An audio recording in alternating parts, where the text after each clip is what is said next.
If you're looking for the perfect shampoo to bring dry, damaged, and frizzy hair back to life, you're in the right place. Today we're making a hydration and repairing shampoo using nourishing oils, butters, and other active ingredients that will leave your hair soft, shiny, and healthy. Hi, it's Self-Care Differently. I make videos to help you create homemade hair care and skincare products. If that's something you're interested in, don't forget to subscribe to my channel and hit the notification bell so you never miss a new recipe.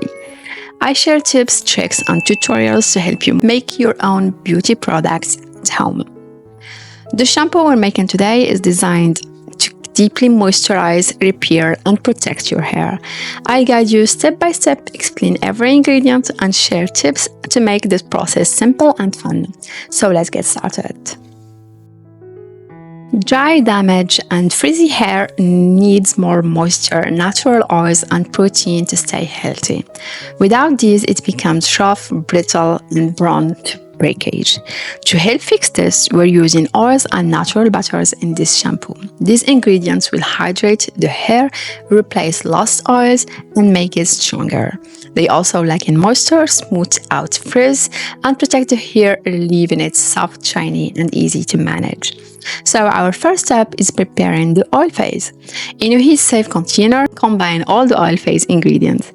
I'm using my herbal infused oil, which I made with you guys in one of my previous videos.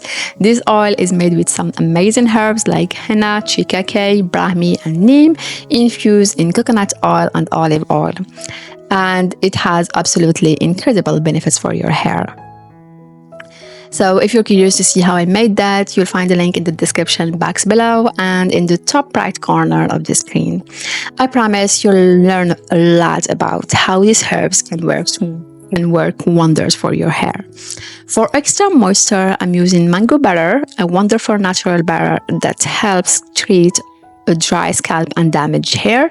You can substitute it with shea butter if you want, as it is also a great moisturizer.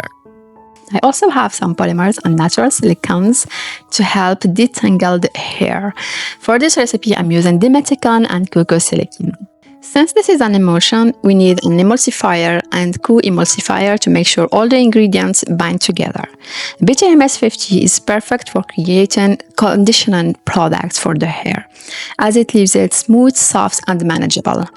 To add more stability to the final product, I use cetyl alcohol as a stabilizer, which also enhances the creamy texture of my shampoo and adds conditioning benefits. And that's it for the oil phase. Set your beaker aside and let's prepare the water phase.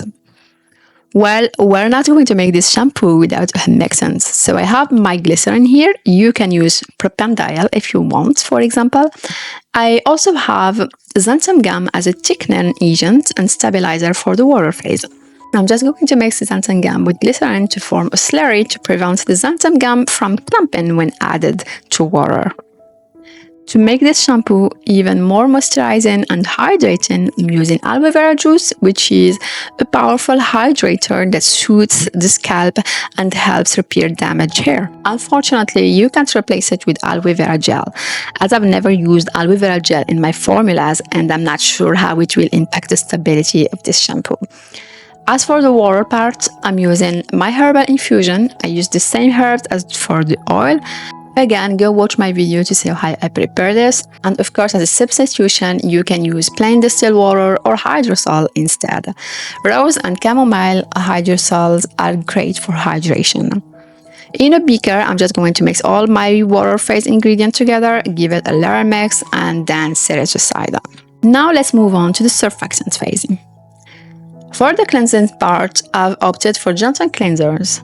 I'm using cocoa glycoside, a mild plant-based cleanser that is gentle on dry and sensitive hair. Decyl glycoside, another gentle cleanser that pairs well with cocoa glycoside. If you don't have it, you can substitute it with cocoa betaine. SCI, a sulfate-free surfactant that cleanses while conditioning. It's known for leaving hair soft and manageable. If you've already worked with SCI, you probably know how hard it is to dissolve, but unfortunately, heating can help. Now that all three phases are ready, we are going to heat them to the same temperature, around 75 to 80 degrees Celsius. This will ensure that all the ingredients are completely melted to make a stable emulsion. I'm using a double boiler technique to heat this. After heating, remove it from the stove and pour your water phase into the oil phase. Then mix with your immersion blender. Don't overmix to prevent air bubbles from getting into your product. When your emulsion starts to form, switch to a spatula to make sure everything is well incorporated.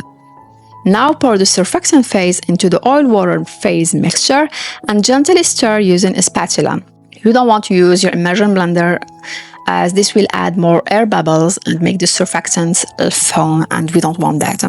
Take your time and continue mixing gently to prevent the surfactant from foaming until you're sure the surfactant phase is fully incorporated into your emulsion.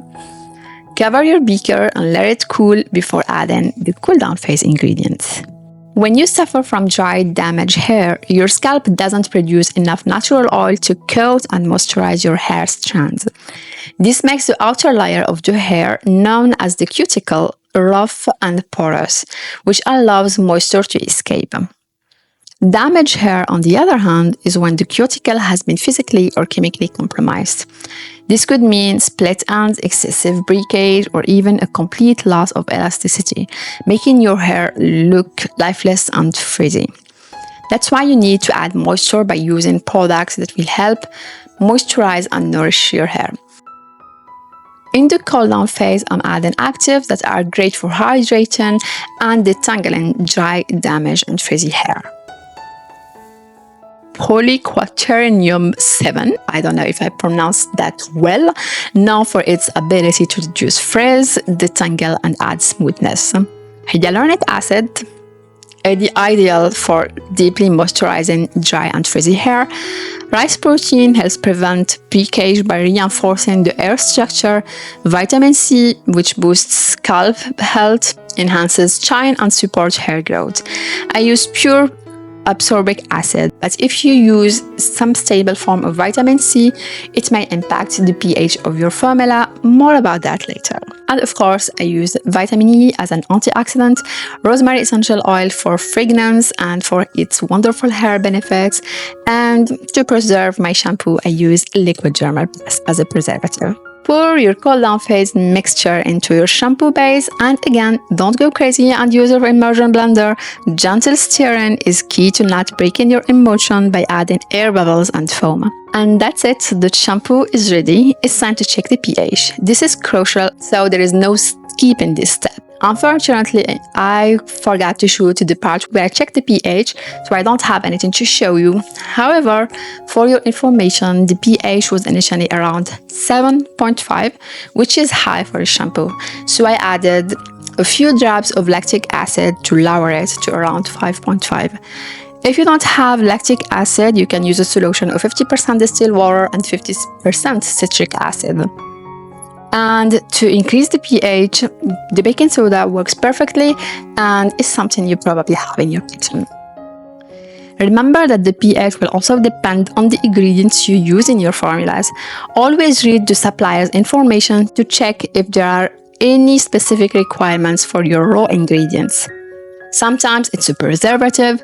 Some preservatives are only effective within certain pH ranges. The same goes for some actives, such as a stable form of vitamin C, which requires a pH of 6.5 to 7 in the final product.